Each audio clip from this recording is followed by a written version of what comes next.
Hello everyone, my name is Claire Egan and I am a graduate student at Abilene Christian University.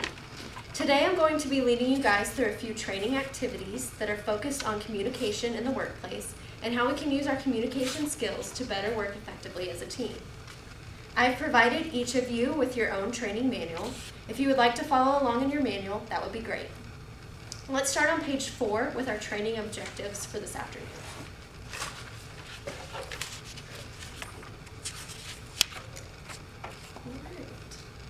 The first two topics we're going to cover are the communication model and common barriers to communication.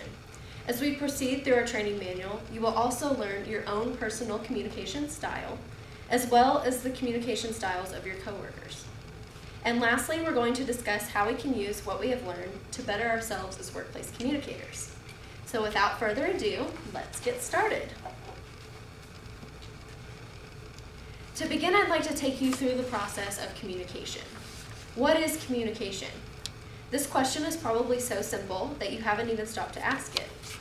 According to the National Communication Association, communication is how people use messages to generate meanings within and across various contexts, cultures, channels, and media.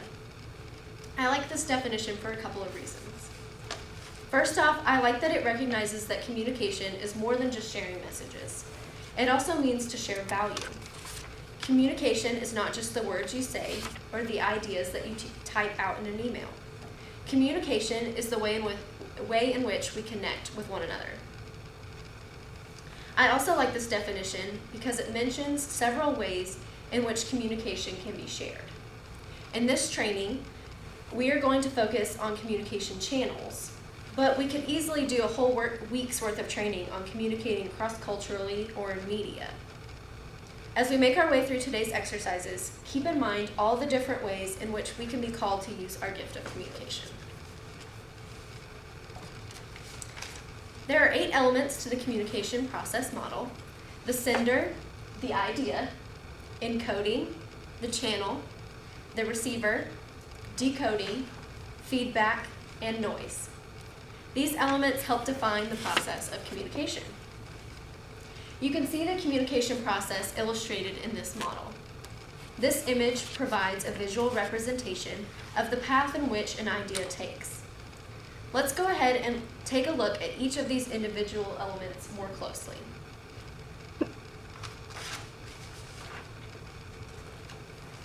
The first element in the communication process is called the sender.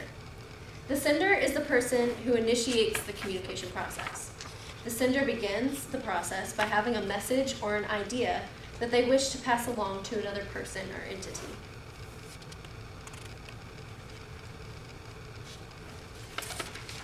The second element of the communication model is the idea. The idea is the message that is being passed along the communication model. An idea could be a feeling, an attitude, an opinion, or even a proposition. The third element of the communication model is called encoding. Encoding simply means to turn your ideas into a form that can be understood by an outside source. Some of the most popular forms of encoding include words, body language, hand gestures, and visual pictures. There are all kinds of different ways to encode a message. An important thing for all of us to remember is that our words are not the only thing that's being encoded. Our tone and body language can also have a significant impact on how our message is received. Sometimes our body language and tone speak even louder than words. The fourth element in the communication process model is the channel. The channel is the way in which our encoded message gets to the other communicator. The most common channel we think of is speaking, but channels are changing and evolving all the time. Channels could be a text message, an email, or even a handwritten letter. The fifth element is called the receiver. No, not a wide receiver like Des Bryant, but like how Des catches throws from Tony Romo, the receiver catches the message from the sender. The receiver's job is then to interpret the message to the best of their ability using all the information that was thrown their way. The sixth element is decoding. Decoding means that the second communicator receives the message and applies importance to the message in order for it to have meaning. During this step of the process, the receiver takes the words communicated along with tone, inflections, body language, and their knowledge of the speaker to determine what the message really means. The seventh element is feedback. After the receiver has extracted the meaning of the message, they confirm that they have received the message by providing feedback to the sender. Feedback lets the sender know that their message was received and interpreted correctly.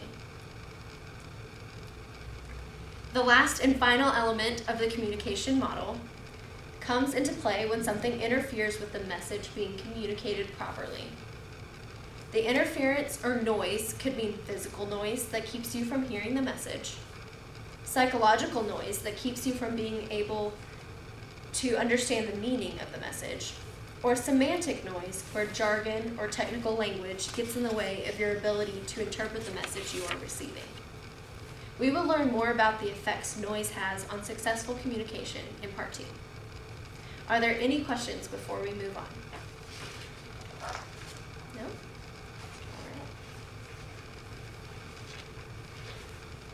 All right, now that we have explored the different elements of the communication model, I would like each of you to think of an example of communication that has happened in the workplace over the past week and apply it to the communication model in the space provided for you in your training manual. This activity will require you to answer some questions like, were you the sender or were you the receiver? How was the message encoded? In what channel did the conversation take place? Was the message decoded effectively, or was there noise that interfered? When you've finished writing down your examples, please feel free to go ahead and share them with the group.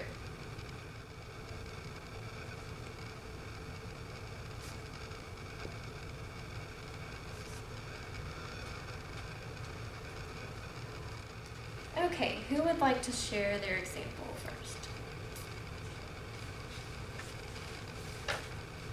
I can share.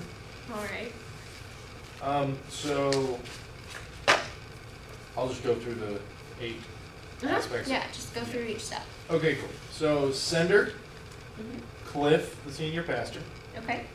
The idea was to talk about a possible trip in a couple weekends, and so he had sent me so he wanted to talk to me about making this trip happen. Okay. The encoding was into text words. Okay. Then so was it a text message? Wait, I'm getting there because the channel. Okay. The channel was email. Okay. And then. So it was written word. Written word. Okay. Then the receiver was me, the youth director. Then decoding it, I think I just read the email. So that was my decoding. Feedback, I replied to the email, but as we come to noise, on this one I put that there's a delay in communication via email, so we actually talked about it before he read my reply to the email. So that led to some slight confusion on, did you get my email? Yeah. But that was my communication model. No, that's a really good example because it also kind of shows how one form of communication leads to multiple forms of communication. He sent you an email and then you guys talked about it in person, face to face, spoken word, and you also communicated via email, so there's also that continued email chain. All right, who'd like to go next? I'll go. Okay. I don't actually remember if this was this past week or 2 weeks ago, but I asked Alex, so I was the sender, and I wanted to know how Wednesday nights were going, specifically in regards to attendance. And so as Alec was walking out of his door, I shouted, "Hey Alec, how are Wednesdays going? About how many students do you have?" So the channel was a hallway, verbally, physical space, in person, yelling, screaming. Receiver was Alec. For decoding, he heard me, which I knew because in the feedback he turned, he came into my office and said, "Things are good. think you said we have about 6 to 8 students coming. And I nodded my head. The air conditioner was going, and most likely Spotify. So these are... But they didn't interfere. No. Well, no, I still understood and received... In fact, I think we discussed the song on Spotify at some point too, maybe. That might That's have been- likely. So your noise led to more communication. Yes. All It's a right. conversation starter, or Right. continuer. There you go. Well, thank you for sharing. Okay, so my example was from Wednesday. Alec told me that our youth group is not going on a trip that's happening in a couple weeks. Said trip that was talked about moments ago. Yes. He told me that we were not going in words. Is in that Youthquake? person? Yeah. Okay. It didn't make So in words, talking. And then I am the receiver, or was the receiver. And I accepted that we were not going and said, okay. And if there wasn't any noise, I don't think, but if there was, it was that I was eating lunch while he was discussing, so that would have been a misconception. Yeah, that's a really good example. And I noticed that as you guys are sharing these examples, you're sharing more about these topics with each other. Kind of continuing these conversations here, which is great. It gives us a lot to work off of. So, thank you guys so much for your willingness to share. I know that can be difficult sometimes. And with these examples in mind, I'd like each of you to think about what you believe is the biggest threat to effective communication. It could be personally, or in the workplace, or just in general, something that you think our culture struggles with, or that's an issue that you see popping up more frequently. If you could just write this down in the space provided for you in the training manual, we'll come back to this at the end of our next activity and discuss that question.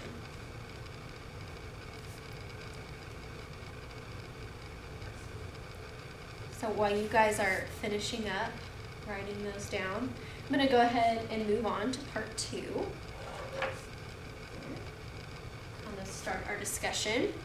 Don't worry, part 2 has a more exciting and more active exercise, so you won't have to sit there and write the whole rest of the day.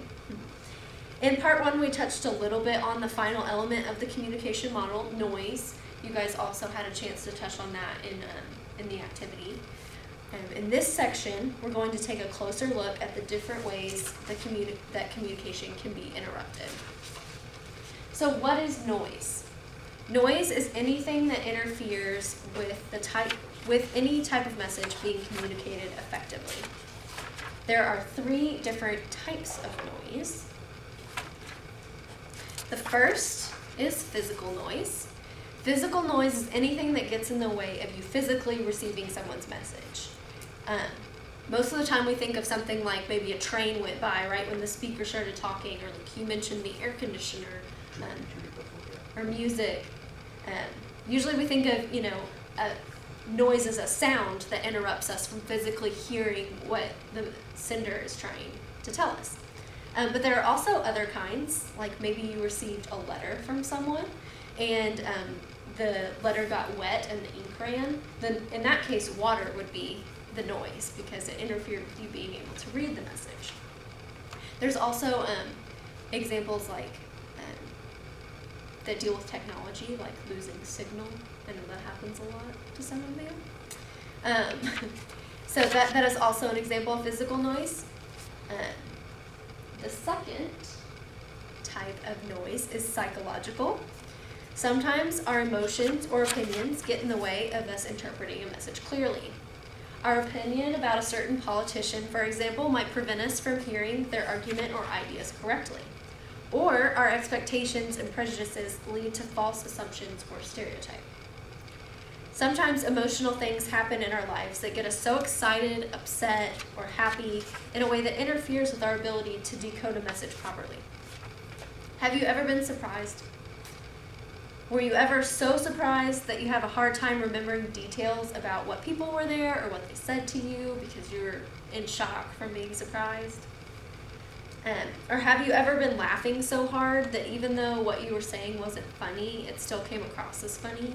because your laughing was interrupting the message. These are all examples of psychological noise. The last type of noise is called semantic. Semantic noise is when you accidentally misinterpret a message because of an uncertainty of words or sentences. This is a bit of a tough example, but an example might be if you're around someone who's being really quiet, who's normally, talking a lot and engaging, and they're just kind of sitting silently, which I know might happen a lot with you guys working with children. There's somebody who's having an off day or sitting in the corner, and you said something like, "Cat got your tongue," and they didn't know what that meant. They would probably be really confused and have trouble interpreting what you meant with that message.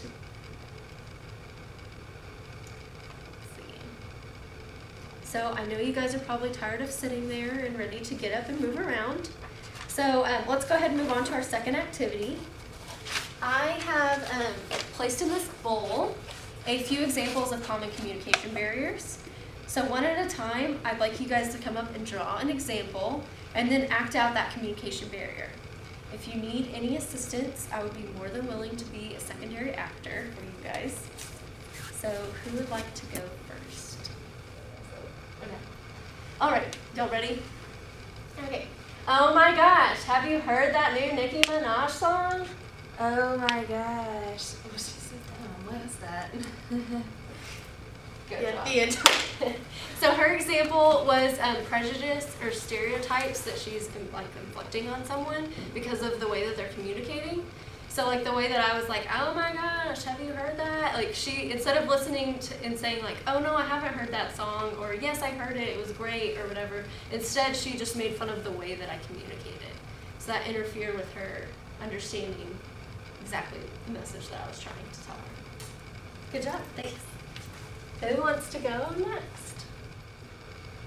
So for the two of you, what's your opinion about the perichoretic relationship of the Trinity and how that describes at the beginning of the universe the core of community? I think that's semantic because I didn't understand a word he said. Mission accomplished. Yes, that was a really good example. All right, last one.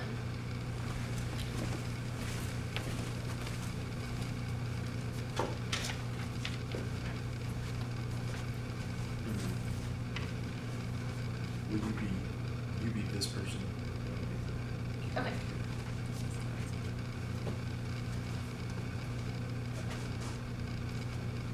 Hey, so Claire, do you think you are free later? We could maybe go grab some dinner, maybe a cocktail or something. We could watch all of the new season of House of Cards, which comes out this week. That could be pretty awesome. Wouldn't that be fun? I'm sorry, what was that last part? I was sending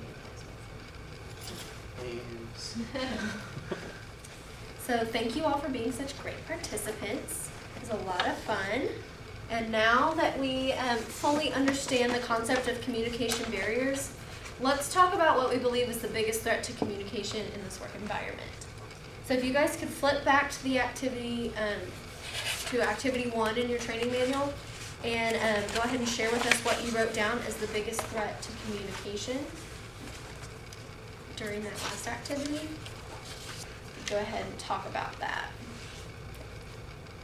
I said being misunderstood in text messages or emails because they can't keep the inflection of the speaker. And so, you might have meant it in a certain way, but it gets misunderstood in a different way. Which, looking back on it now, I guess that's a type of noise. I would probably call it psychological noise. It has elements of, you're putting your own emotions onto something that maybe didn't actually exist. Right, when the way that you read a text message, you're reading it with your own inflections instead of that person's. Yeah. Yeah, that's a really good one. That's one I hadn't thought about, but with the way that our culture is, and especially with the age that a lot of you guys work with, the age of adolescence that you guys work with, that's probably, you do a lot of text communication, and a lot of times that is a problem. You don't understand completely because of, your own personal bias or opinions towards certain things that you're texting about. Who would like to go next? I have actually the exact same thing that Alec has. just email or text a misunderstanding someone's tone. Mhm. If there's a misunderstanding, problems will occur. I mean, they could be something easily fixed, like, oh no, I didn't mean it like that, or whatever. Mhm. But it will need to be addressed, I think, and that's problems that occur in communication everywhere, I think. And anyone's just text messages or whatever, reading something, like you guys were saying, just as your own, how you interpreted it instead of how the person might have been meaning to send it. Mhm. Yeah, that kind of reminds me of another, because I think that you were right in saying that that's most likely psychological noise, because it is kind of the absence or the presence of different types of opinions and personalities being projected onto the words. But it also makes me think about when you're texting and emailing, especially texting, and you use shorthand, a lot of times that could be semantic noise. Have you ever got a text message that had abbreviations or that was auto-corrected or something that didn't make sense to you? Like, that's a great example of semantic noise, and how, just the jargon can keep you from understanding a message. All those BRBs and LOLs. Yeah. Confusing. Yeah. There's a story, I don't remember who it was, but it was like, your Aunt Rita died, LOL, and the mom sends back, why did you say LOL? And she's like, that means lots of love, right? And yeah. No, but it could. It might. Yeah, why to not? that person, it did. That was what they had projected onto those words. I wrote, I think this may be an encoding problem, but it's beating around the bush or being indirect or hinting at something that is too touchy to speak directly to. So in Malcolm Gladwell's Outliers, he uses these two Korean airline pilots, and one is saying they're landing in a difficult situation, and he says, man, there's a lot of ice on the wing, huh? Like, that's going to be difficult for us. And he meant, like, you need to de-ice the wings. It should have been a command, Captain, de-ice the wings. But because he was a subordinate, he says, man, it's going to be tricky with all that ice on the wing, huh? And I do that. I ask questions whenever I have thoughts that it would be clear if I just said them. So that's I don't know if that's a cultural thing. That's a personal. No, I Well, think it is that's what I because thought being too. passive aggressive is kind of like very, Southern. well, very. It's also very popular right now. It seems like, and that's people's go-to response to telling people something is to just kind of like passive aggressively say, "Oh, there's lots of ice on the wings, huh?" Rather than just being upfront. We don't want to risk our social capital Or assert ourselves when we're in a Yeah. subordinate position. Exactly. So, using what we've already discussed today, what do you guys think is the best way to avoid these types of issues? I guess you can't always avoid like sending emails and text messages. So I guess for my example, trying to make it very clear what you're saying, or doing most of your communication in person, or where they can hear your voice, so it's not just read through emails and text messages. I think that helps too. Yeah, I think my generation especially is really bad about texting and emailing and not making those phone calls and not having face-to-face conversations. And that's definitely something that we can work on when thinking about what effective communication is. Anyone else? I think for mine, I mean, my problem was saying that I'm indirect, so being more direct is helpful, but an aid to that would be creating a culture of peers and equals where you don't have a subordinate feeling like he or she should be hinting at something that they're empowered to speak directly, and that doesn't put their social standing or whatever in jeopardy. Yeah, and I think that's especially important when talking about communicating with the youth members of the church and the children of the church, because in some ways you do want them to see you as an elder and as someone that they need to show respect to, but in a lot of ways you want them to be able to communicate with you, as a friend and as a mentor or a peer. And so, having that kind of equalizing of peers, I think, could be interesting in that that idea. In parts 1 and 2, we had the chance to learn the communication process and identify some of the ways in which communication in the workplace can be challenged. So now let's take a look at our own personal communication styles. Communication style is your personality, opinions, or beliefs and the way that they affect the way that you communicate. Understanding that each of us has our own way of communicating can help us to avoid many communication barriers by equipping us with tools to communicate effectively with a variety of different people. So, in your training handout, I have included a communication styles quiz by Christopher Newport University. Let's take the next 10 minutes or so to complete this quiz and tally your results.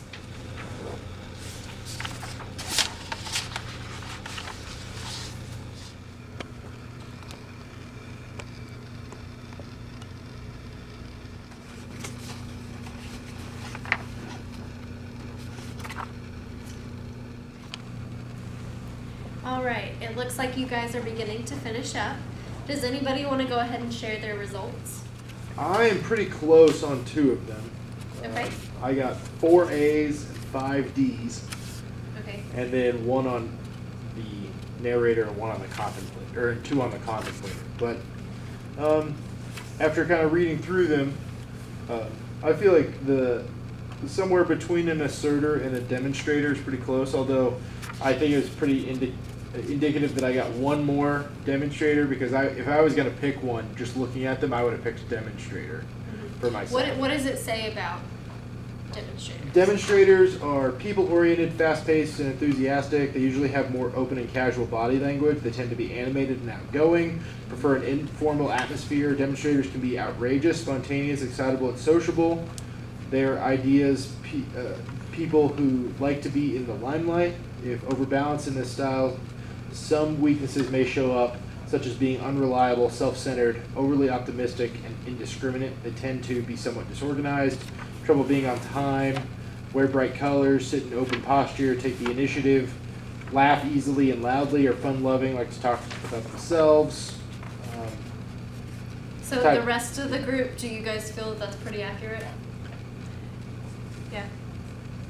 That was the response that you thought you would get?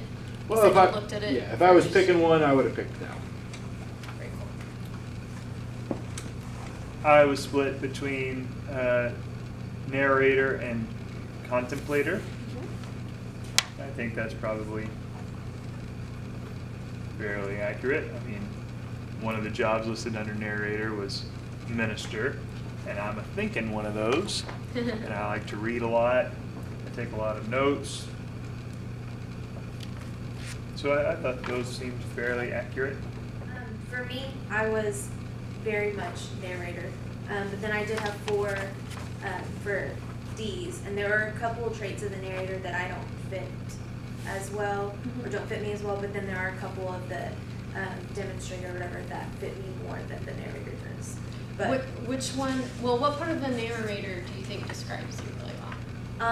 it says that warm, friendly, gentle, cooperative, highly value relationships, overall goals, over goals. So like I'm a people person, I really don't care much about other things, I guess. And good at listening, open-minded, loving, emotionally intuitive, And then there was some on the demonstrator, you said? yeah.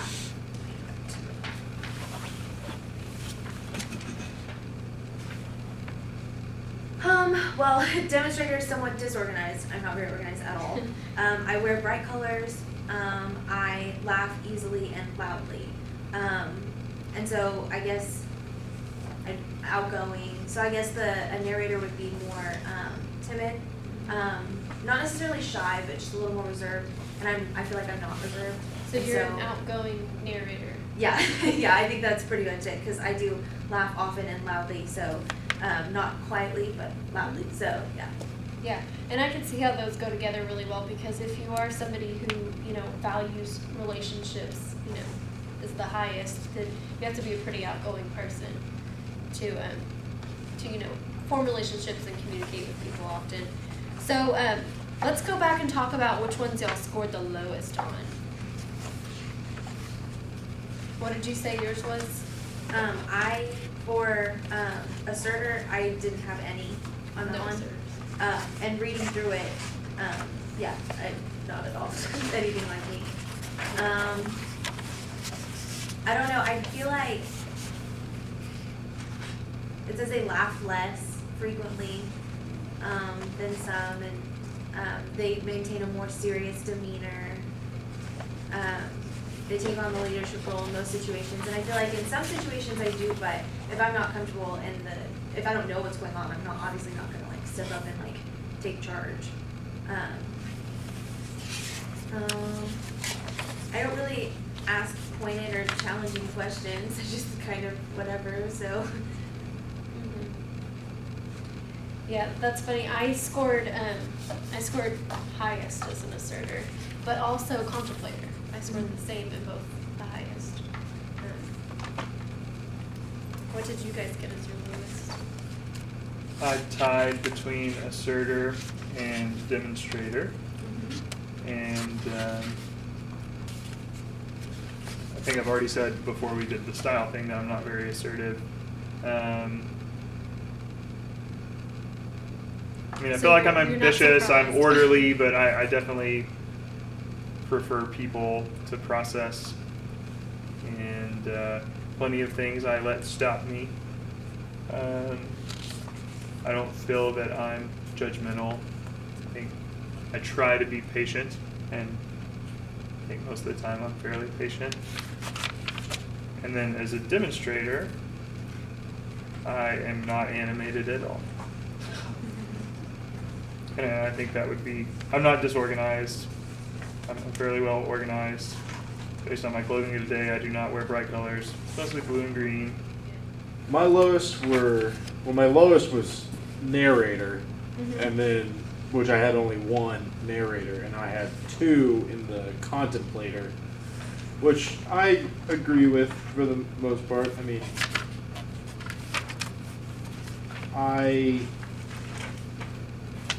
I get the feeling there's kind of like two questions that this test answers. Like, are you task oriented or are you people oriented? And then are you assertive or are you indirect? And I think so. Like, this is just making the combinations that you could make of those two questions.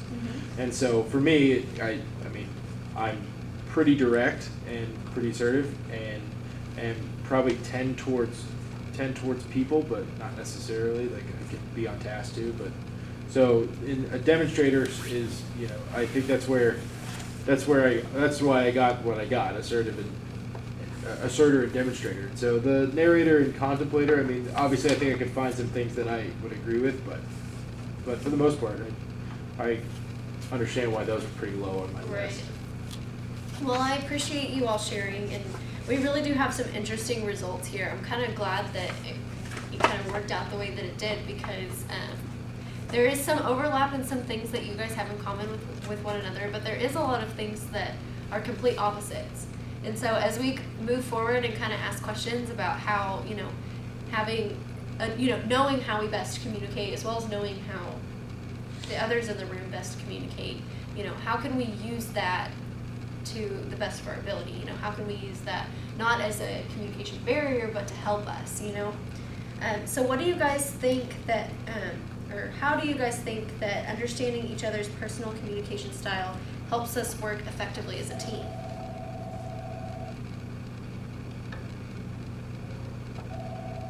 I think it has a lot to do with how, knowing if someone, if Jacob says, there must be some ice on the wings, huh?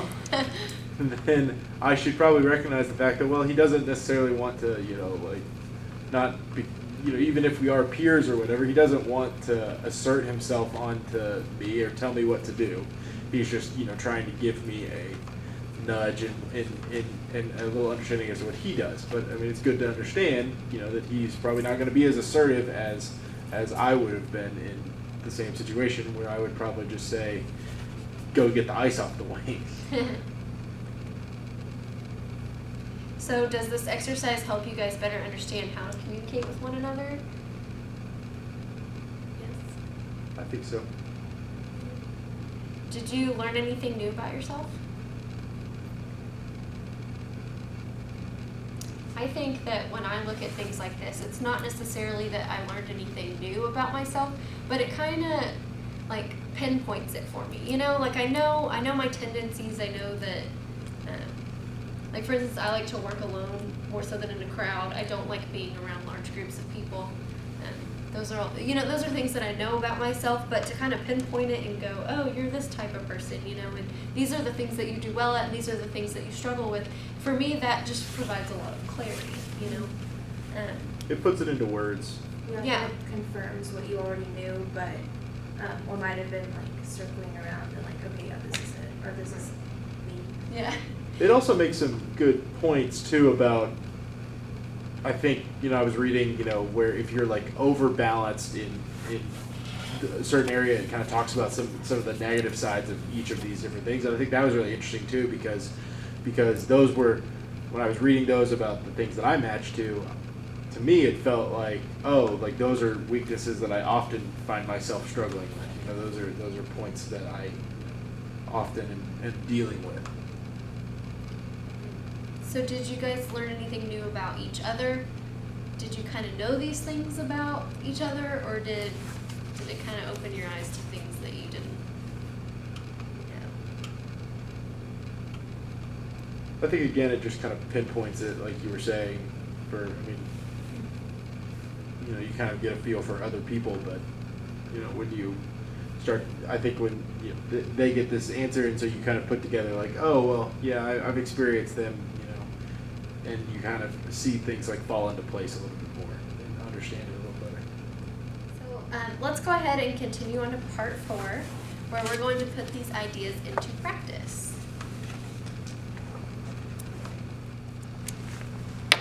So throughout this training seminar, we've learned the elements of the communication model, how to effectively communicate, common barriers to efficient communication, our own personal communication style, and the communication styles of our coworkers. So now it's time to combine everything that we have learned and apply it to your personal work environment. Whether this is the career path that you have chosen or just a part-time job, communicating effectively with your coworkers will always be an important skill. Likewise, if you're working together as a team on a project or issue, or working separately, it's important that you share thoughts and ideas in order to keep each other aware of your current responsibilities and to inspire one another creatively. For our next activity, we're going to look at a series of questions that will help us to identify ways in which we can help each other work to the best of our abilities. Under Activity 4 in your training manual, I have included a series of questions. If everyone could please locate these questions and follow along with me as we discuss how effective communication can benefit your work environment. So, what role does communication play in your individual jobs? We've touched on this a little bit, but... Well, we have to, obviously there's some office communication, but I think a lot of my communication is communicating whatever the curriculum is to students, whoever's at a youth event. But there's also some communicating with parents, communicating. Which is a whole different ballgame, right? Yeah, completely different. Communicating times of activities and events. Mm-hmm. Talking with Cliff and the rest of the staff kind of about what we're planning, what we need, supplies, things like that. There's some other communication, but I'd say the core of my job is communicating curriculum to the students. Yeah, I think that's it. Like bookkeeping or manual labor is an incredibly small amount of what I do. Yeah. And it's maybe a little church van driving. Yeah, but otherwise it's talking with kids, talking with volunteers, writing lessons, which is planning to communicate or narrating stories? Megan? Okay, I think that, like they were saying, obviously, like, communication is a huge part of our jobs, like, probably 99% of it is communication, and whether that's, like, with each other, or, other people that we're working with in the workplace, whatever, or, just communicating as a lesson or whatnot, like they were saying, or, even just communicating with the students, like, about their home lives and their lives outside of church, like how they're doing at school and stuff like that too, because I think that outside of church, I believe that youth ministers and youth interns and stuff, we need to also care about how they're doing outside of church, and we need to be a part of their outside of church lives as well. So part of your work communication is personal communication. Right, yeah. Right. Well, my next question for you guys was going to be, do you consider communication to be a large part of your responsibilities? But it seems to me like you've kind of already answered that question. It seems to be a very, very big part of what you guys do. So you guys talked about that you work with children on a weekly basis, different age, younger and adolescents. How will you use this information to help you better communicate with those kids? Well, I think kind of understanding how I communicate, how I deliver things is important. So I think with kids, I think that there are times where, being a demonstrator or being an asserter is going to be like really helpful, because it's hard enough to get them to listen to anything, let alone, a lesson that I've made or things like that. So I think those things are good too. But I think also kind of recognizing the fact that sometimes like that can come across as abrasive to those people who don't communicate in that way. So hopefully I can take this kind of information and know that there are going to be times when I probably need to tone down my usual self and communicate in a way that could be a little bit more approachable. Yeah, I think what came across clearly in the presentation was thinking about communicating directly and indirectly, and so I think there are probably some areas where I want to be clear in the points that I'm trying to make, and them remembering, if the goal is to tell kids, remember the Lord's Prayer, we just need to be real clear and maybe rote and have them do some activity with that. But other times, maybe hinting at things or being indirect is the way that we'd want to go to. Godly play is completely, every sentence basically starts with I wonder, and you're not actually wondering, or maybe I'm supposed to, I don't wonder anything, you're trying to get the kids into this circle of thought, and it's indirect. And thinking about times and places and ways to be direct and indirect, I'll have to think more about that. I think that could be productive to contemplate. As part of the class that I'm taking right now, we took a learning styles quiz, which is really similar. It just kind of discusses the way that you learn. And what I liked about it was that not only are you learning about yourself, but it kind of reminds you again that everybody's different and everybody, has their own way of communicating or learning or understanding. And I feel like I need that reminder a lot of times because, it's kind of like I just assume that people think the way I do, communicate the way I do, and, that's not always the best approach. So after learning your personal communication style and the communication style of your coworkers, do you think you'll alter the way that you communicate with each other at all? I feel like we've kind of already touched on it a little bit, but to continue on this kind of path, I think it'll be important for me to remember, times when I might be too direct, or but at the same time, I think that there are probably times when I'm indirect as well, and I really like this idea of when are we direct, when are we indirect, and how can we use that to our advantage, and so for me, I think in communicating with coworkers, probably I think I need to take a more direct path, most of the time. That's kind of what I've gotten out of this, is that a lot of times when there's some noise, on top of our communication, it's from not being, direct or pointed enough with what we're trying to say. But I think that understanding too that there might be times when being indirect could benefit the situation. I mean, I think I'm just going to be more cognizant of what this means. I'm going to go ahead and throw in the next part of this question too. How can you better meet the communication needs of others? Because I feel like these two tie together really well, and you kind of are answering both questions at the same time. I think I was going to do the same thing, because to the second question, I think in the office, the majority of the staff, at least my perception, is that we have good, clear, effective communication. We communicate often, we communicate clearly, and considerably more often than not, we get what we're asking for, whether that's information or input or discussion or brainstorming. That those systems are pretty effective. Honestly, I can only think of one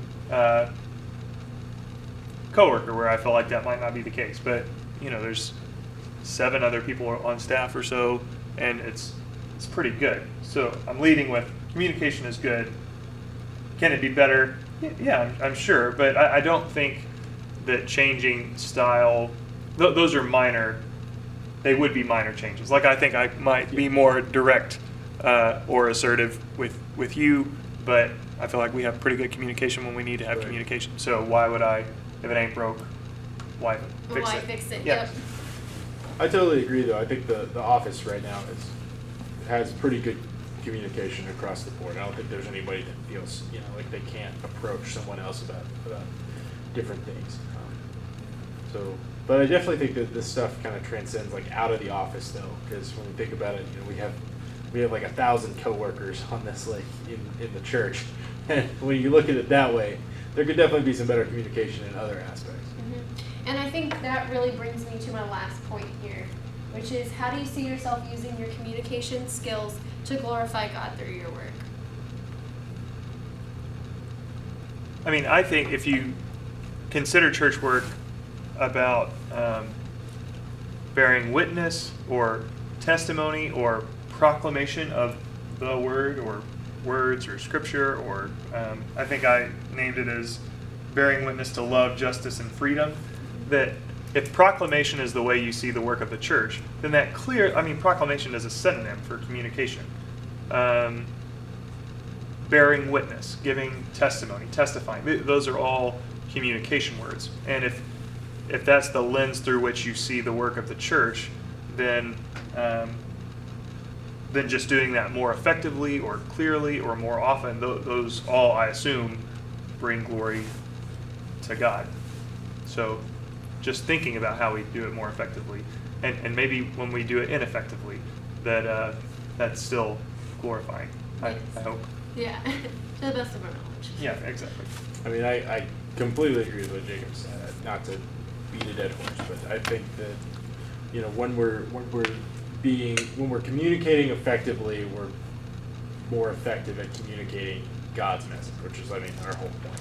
And so when we, thinking about communication, how we're dealing with the kids and the parents and everything. I mean, for me, the way that I'm communicating with the kids and the parents is super important in getting the kids in the seats here at youth events. And so I don't think that there's necessarily I think that is my main job, is to get kids here, no matter really how good my lesson is or whatever, if they're here, that we can, we have something to work with, So I think it really is important to think about and work on and continue working towards. Well, that's all I have for you guys today. But before you go, if you could each turn to the trainer evaluation page in the back of your training manual and complete those questions, I would really appreciate it. Thank you again for your time and your willingness to participate, and have a great afternoon and happy communicating.